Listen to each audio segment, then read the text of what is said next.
ජනවාරි මාසය ගෙවෙන්න තව දින කිහිපයයි තියෙන්නේ.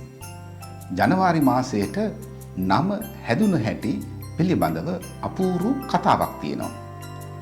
ජනවාරි මාසය නම් කරලා තිබෙන්නේ පුරාතනයේ රෝමයේ ජානුස් කියන දෙවියන්ටලු.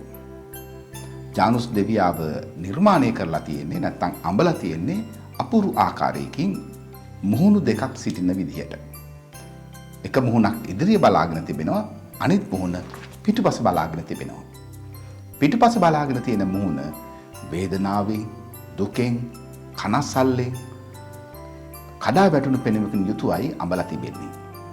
ඉදිරිය බලාගෙන තිබෙන මුහුණ සතුටෙන්, ප්‍රීතියෙන්, බලාපොරොත්තුවෙන් දැස් දල්වාගෙන සිටින විදිහටලු අඹලා තියෙන්නේ. ජනවාරි මාසය අලුත් මාසයක්.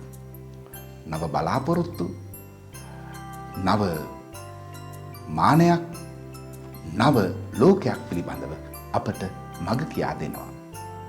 මේ මාසයේ අපි අපේ අතීතය දකින්නවද?